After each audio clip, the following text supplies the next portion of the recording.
Hi all, welcome to Tea Time with me, Nanci Adair, and Sandra Crathern. Welcome to Tea Time. And today's Tea Time topic is going to be ingenuity. Wow, ingenuity. I'm curious, Nanci. So tell me a little bit about yourself first. Oh, hold on, sorry. I am a life coach, as you know, Sandra, and I specialize in working with people who are in recovery from addiction and also want to reconnect or connect with their creativity. Wow, that sounds wonderful. And as you know, Nanci, I am a health coach and I specialize in self-care and helping people really to put themselves first, but in a really respectful way, because I believe wholeheartedly the most important thing in the whole world is our health and our connection with ourselves. So Nanci, I'm really curious and intrigued about this word ingenuity. What does that mean for you? Well, I want to start with what it actually means, because it came to me today that I wanted to talk about ingenuity. And then I looked up the definition of the word. And the actual definition is clever inventiveness. Oh, wow, I love it. I actually think our tea times are very ingenious. Wonderful. Well, that was short and to the point, I have to say. And I have to laugh because when, we do these things very spontaneously and they're really, really fun, and we don't give too much stress and anxiety about it. It's just what comes. And my first thought was, I don't really know what that means. But actually, when you describe a story, that I find that really helpful. So I guess ingenious means to me very similar to what you're saying, having that sort of clever inventiveness.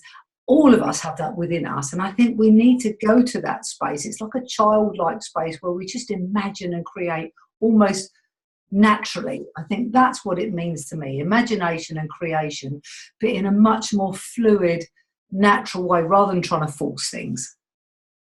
So true.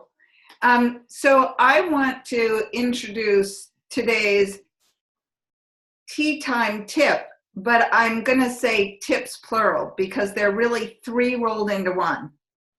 So the first one comes from a story of when I went to see Barbara Sher. And she said to me, she said to the whole audience, she said, keep a journal of your ideas, your creative ideas. And I raised my hand and asked a question because I used to do that.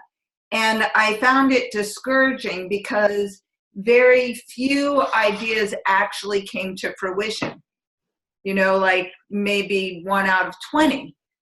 And she asked me a question back. And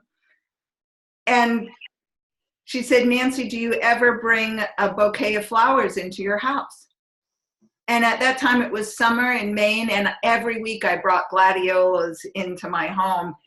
And I said, of course. And she said, why? They're just going to die, aren't they? And I was like, yes, but they're beautiful. And she said, so are your ideas.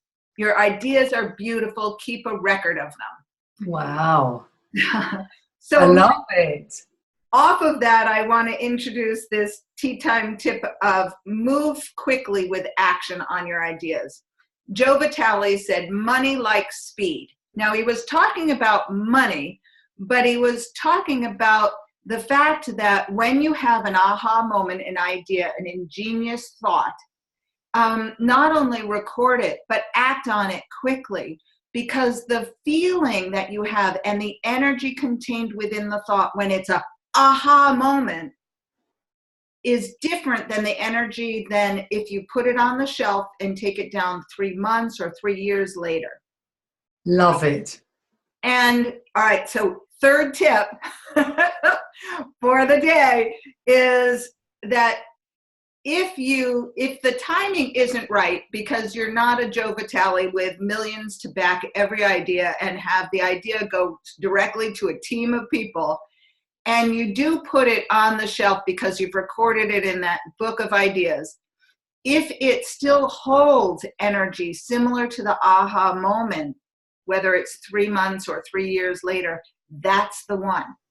That's the idea to choose and follow through with. Perfect. I love it. Well, you're only going to get one from me, and it's going to be short and sweet. So, Nanci, thank you for that. And I think for me, it's using your imagination.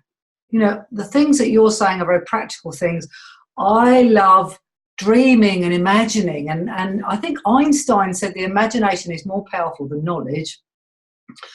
Don't quote me on that. So mine really is about imagining. Visualization is such a wonderful thing. So visualizing what's happening. I actually visualize myself standing in front of thousands of people with this big health fountain tool that I've created in full color behind me, which shows people how you can improve your health. Simple, tiny steps.